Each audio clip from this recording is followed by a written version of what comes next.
Hello everyone, we are here at Inscena's second day, May 2nd, well it's the second day, for tonight's show Non Dirlo, Don't Tell, by and with Sandro Veronesi.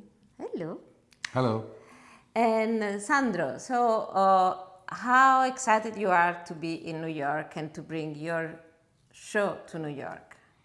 I'm pretty excited, but I feel something unfair because my son is studying hard for acting, Stella Adler and London, and I'm here, not him.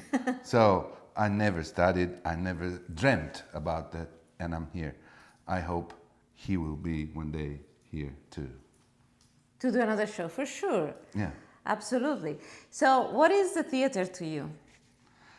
It's the very beginning for me because I come from a small town, not so small, from a town in Tuscany, Prato, who in the 70s was only theater. We had two theaters and we had one brand new theater where from the whole world they came and performed very important shows. So I grew up with the sound of the theater in my life. And so, how is to go back to theater now? It's a chance because I never rationally thought I was going there. I was writing. I thought I was the one who is behind, who writes, and then. But you know that's life, and I'm really excited because I come from a pretty nice tour in Italy, but here it's really a totally different thing. I romani, molto più che i giudei, considerano la croce una cosa neanche sinomina, è il simbolo stesso dell'infamia. I cittadini romani non potevano essere crocifissi, solo i liberti, gli schiavi, i popoli assoggettati. Di tutti i supplizi, il più crudele e il più tetro lo definisce Cicerone nelle lettere contro Verre. Quindi a questi qua gli costruisce un personaggio. What do you think? How do you think people is going to react tonight to see the show? We will have a mixed audience, so we'll have the Italians here, like. You know, I learned that I'm not alone here. I have some really important help from the story and from the main character of this story. Oh yes. And so it's difficult that people is not involved in this story. I'm quite sure that they will follow me and this guy I'm talking about.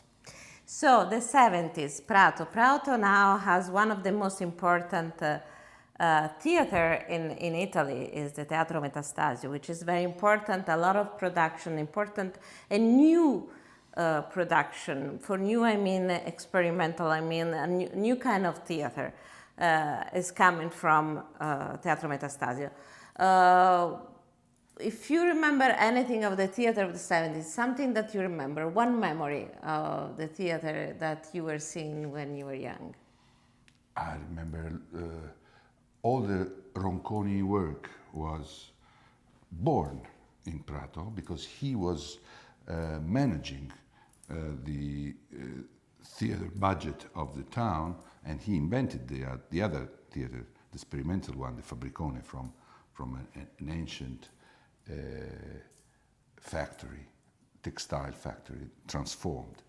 And then I remember the whole Ronconi, La Torre, and the whole Ronconi work. And then I remember the Mahabharata. It was the first and probably the only one that year date in Italy was there. And then I remember Te Deus Cantor.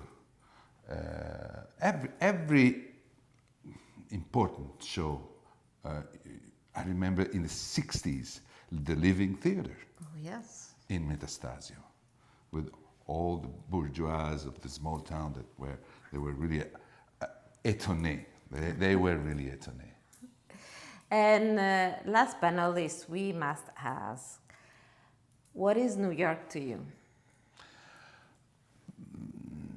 I came for the first time in New York. I was not so young. I was 28, let's say.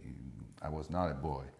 And so I miss all the really legendary part because I was already myself. I was a writer. I was already something in the world.